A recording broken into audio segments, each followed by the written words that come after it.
And good evening once again. Today is March 1st, 2023. This is recording 487, entitled The Object of Our Search.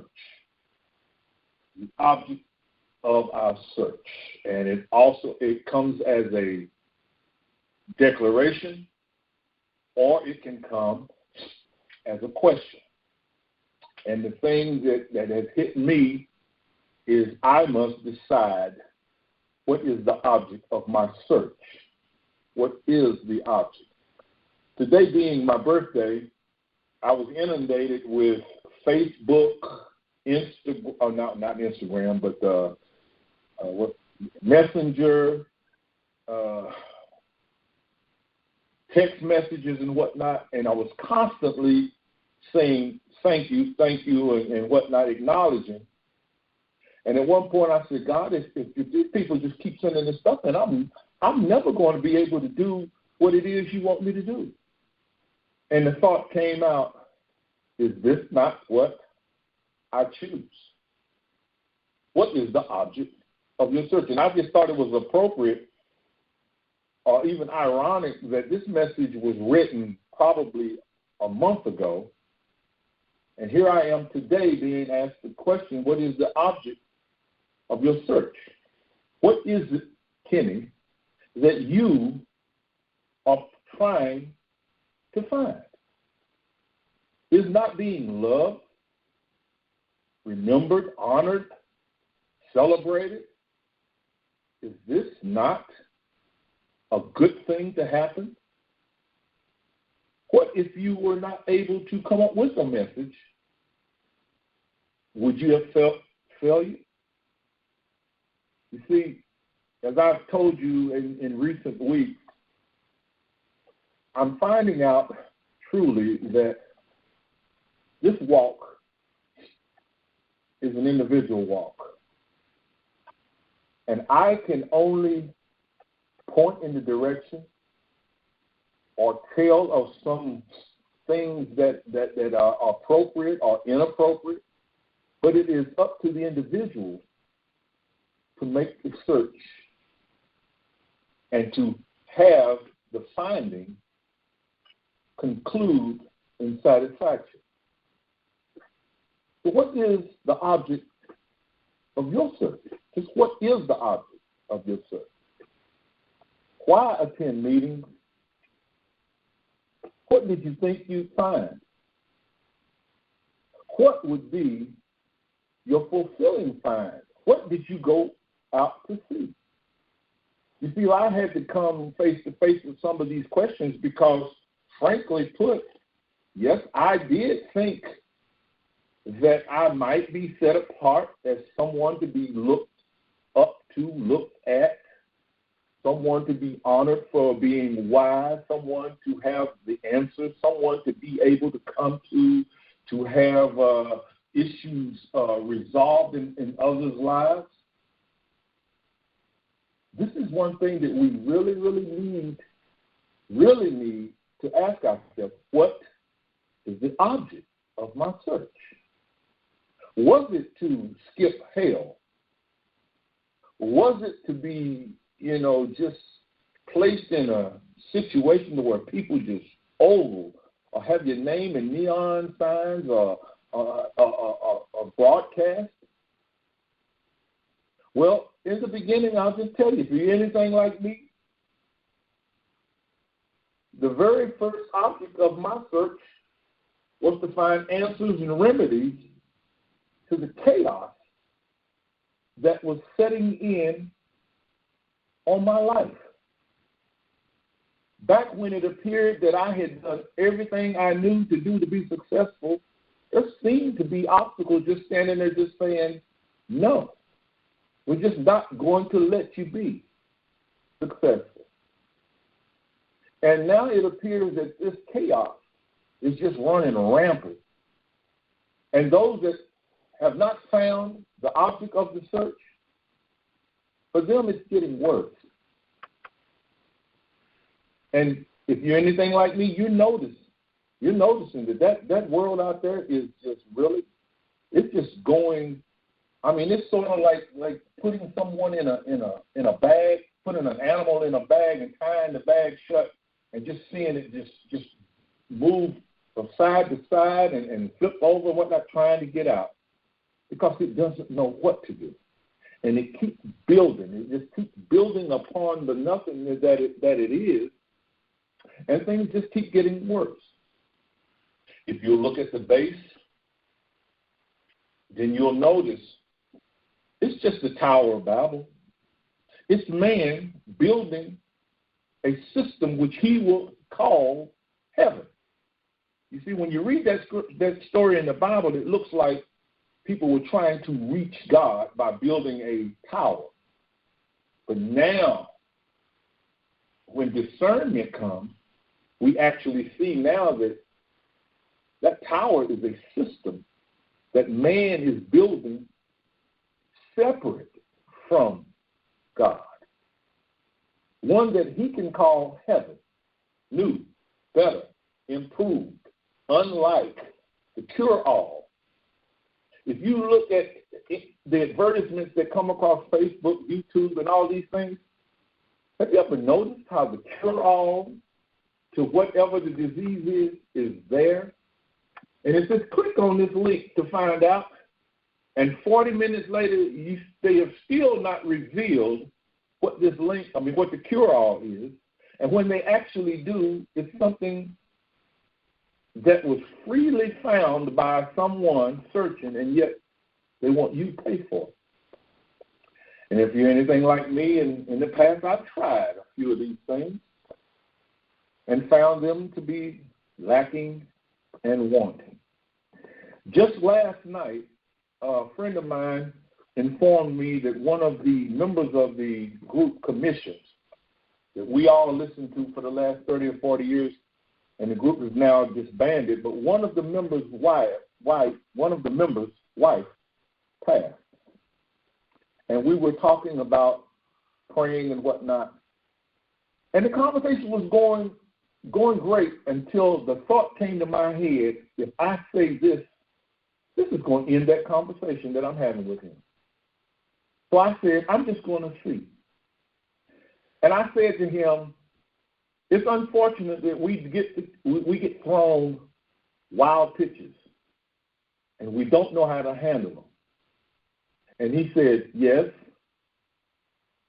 it's up to us to just love the Lord and for us to keep each other lifted up in prayer. And then I said, here I go.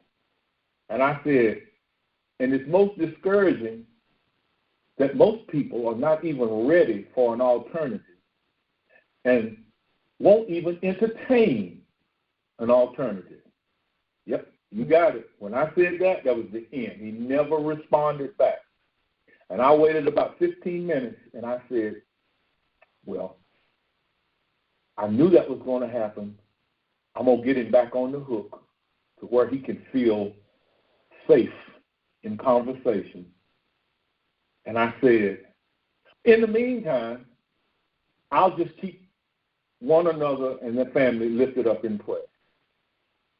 He immediately responded and said, you bring out some wise points for people to consider. Thank you. Why is it that when you mention anything that alternates, that is an alternative to what we're living now, the searchers no longer want to talk? Wow. And that's when I realized just how sacred this walk is, this search is to the individual. Not that I'm correct, but what is the object of your search? What is it that you intend to find, and what will satisfy you when you find it? I would ask this question. What would be more satisfying to you? To be able to get answers to situations and conditions and then return in the future as needed to get more answers to situations, or to know every satisfying answer with its confirming symbol ever present. See, I can't tell you which answer, because now I find out that most people just really want a fulfilling life, and that is a life with no problem. And they look for any and every avenue to be able to secure these answers. Most of the time, not finding, they turn to what we call God. And there, they look for the same thing, an answer to resolve an situation that they would be able to get back to their happy life, and then to come back the next time knowing that, I can always go to God, but never really giving their heart, their soul. Once again, that's the measuring stick. That's the measuring yard that the individual must use.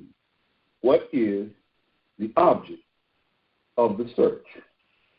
You must decide where your attention will be placed.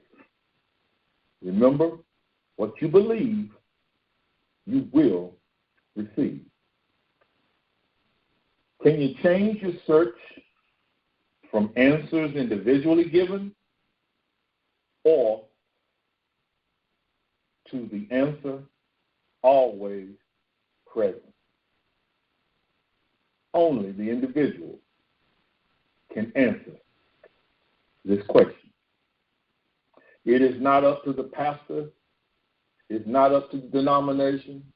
It's not up to the organization. It's not up to anyone to relegate how a person will search for God or for what the end result will be. But the answer must come from the individual's heart, and they must be willing to follow the heart without scrutiny on how others are seeking the object of their search.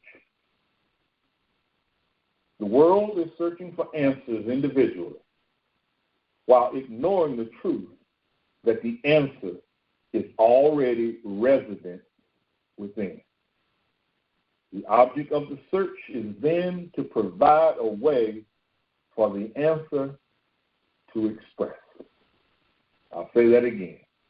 The object of any search is to provide a way for the answer to express itself.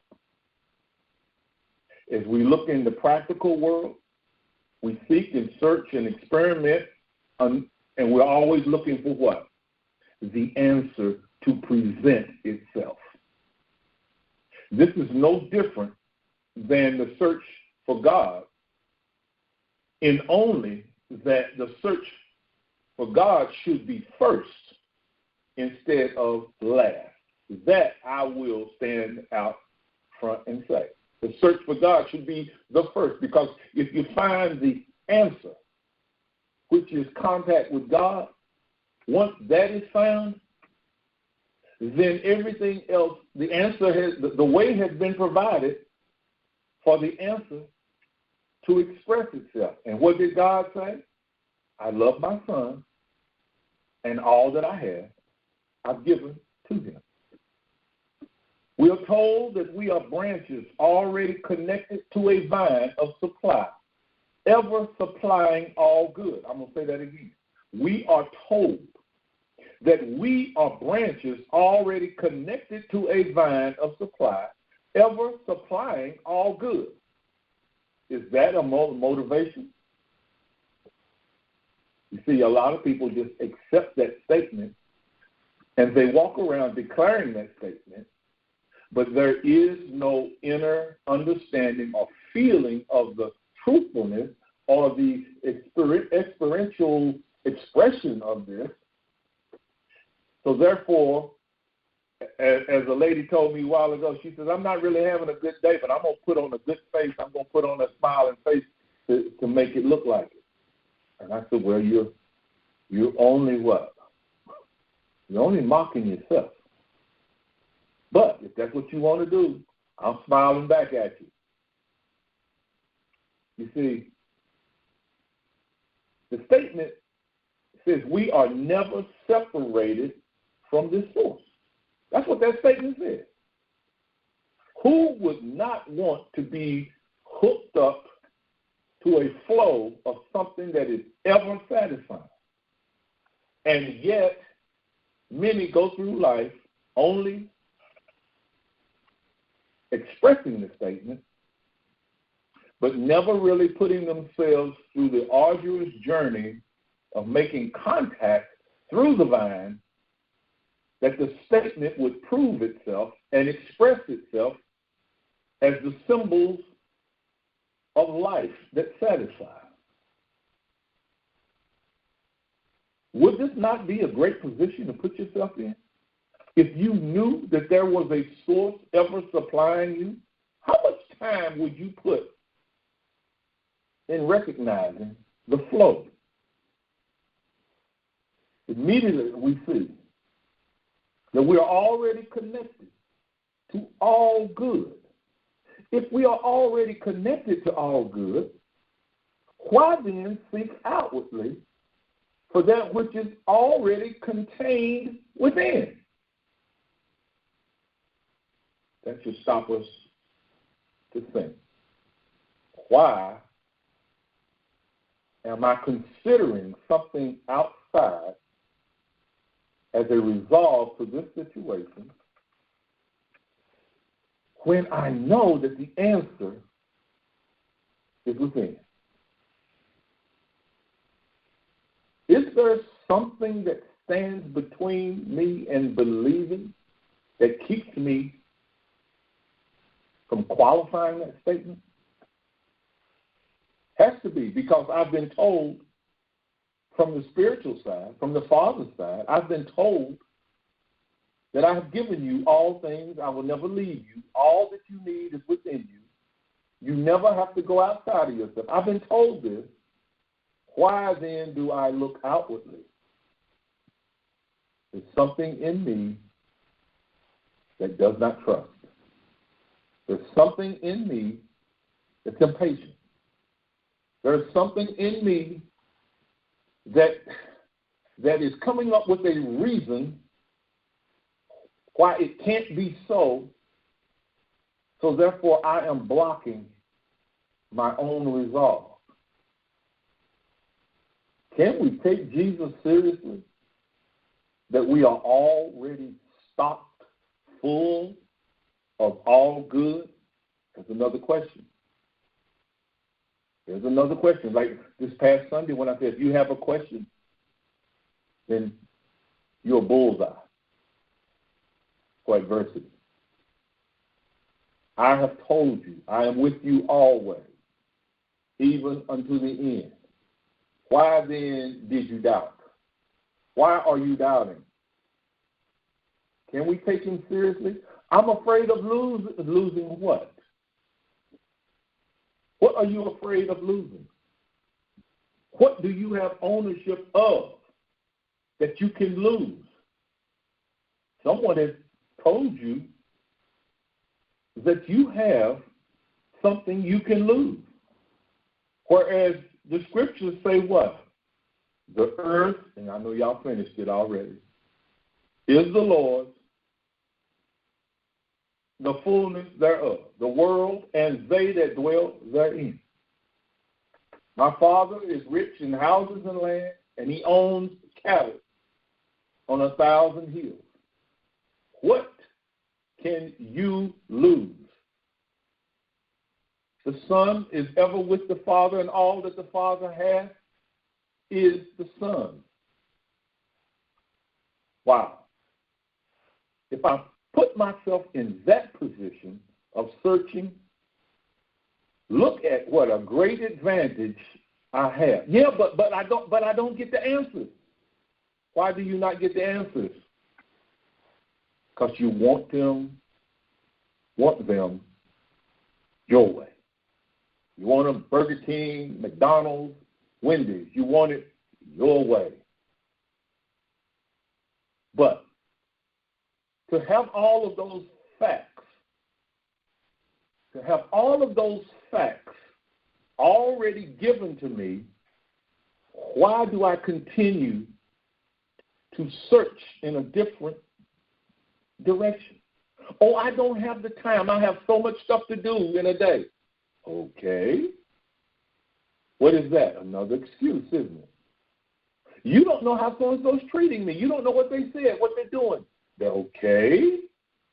And yet, I am with you always. You will not need to fight in this matter, for I am with you. Only with your eye will you perceive the wickedness that stands with no power. For I will send a word. Oh, no. I send an angel before you to keep you in the way. Only listen. You will hear a word behind you that says, this is the way. Walk ye in it. Is the Lord's arm, is it too short to perform what he has said? You see, at some point in time, we come to the resolution now that we don't believe the Lord.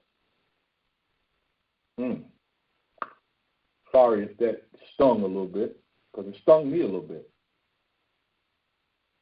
I will never leave you, nor forsake you. Who has to prove the rightness of these statements? I must prove the object of my search, and the object of my search is not to have the upper hand on other people, nor to be able to beat down those who are coming to do adversity to me. The object of my search is to make contact with that which loves me. Regardless of what we have been previously taught and believed, the truth of God overrides every erroneous teaching. We must die to these errors in instruction and place ourselves to be born anew. On John 3:16, they call it what? Born again.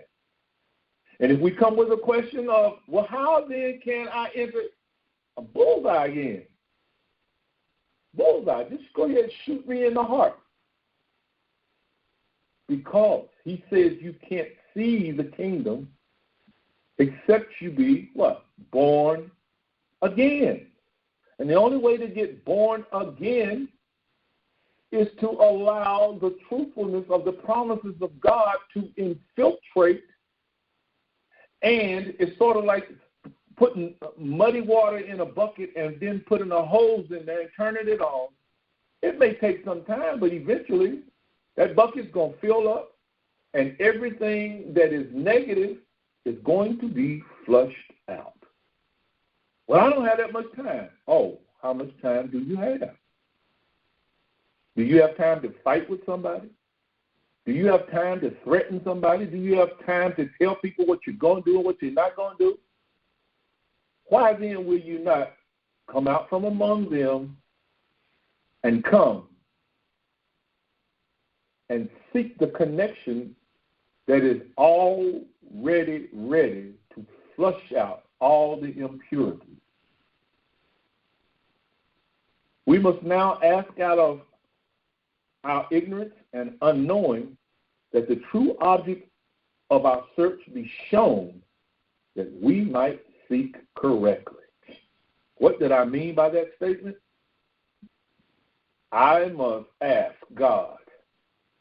I must tell God, I'm sorry if I am looking to make contact with you for some selfish reason, for some idealistic reason, for some reason that will put me in authority to do. I'm sorry. I'm sorry. Lord, what is your object for having me search for you? What is your position? What will be the conclusion? Lord, what do you have in mind? And in the meantime, I will be patient and I will seek you with my whole heart. We are told to seclude ourselves with the Father and seek to hear his voice. This denotes immediate acceptance from that we deem all-powerful, all-knowing, and everywhere present. See, we are acknowledging that God is so, and we are placing ourselves in a position to see it so. But only the Father can prove these factors to us, and we are willing to wait. By simply accepting the invitation to enter the presence, we have taken the largest step on the path. Here, all thoughts of unworthiness are dropped.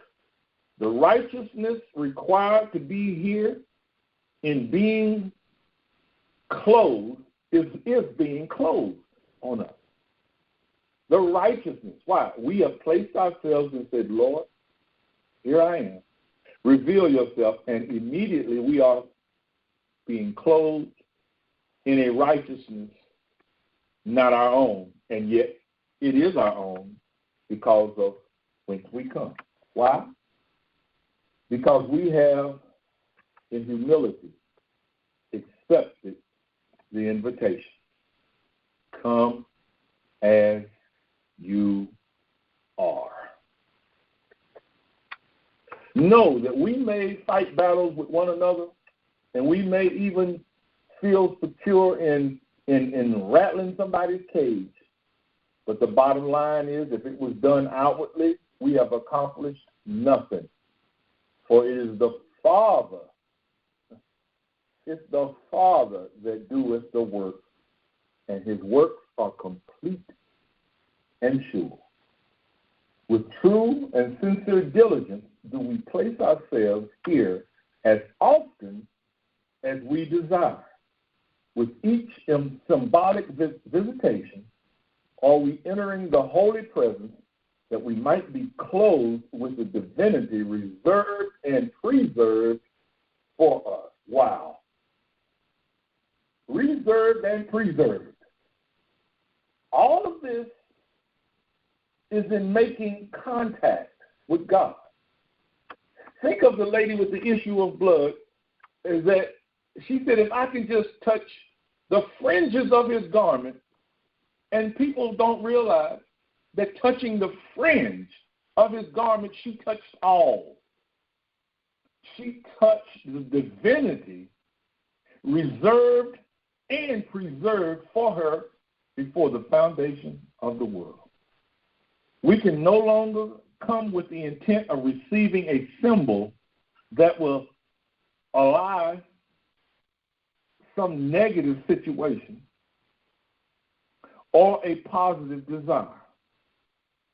Come only to witness being. Herein we have truly defined and found the object of our search. God bless.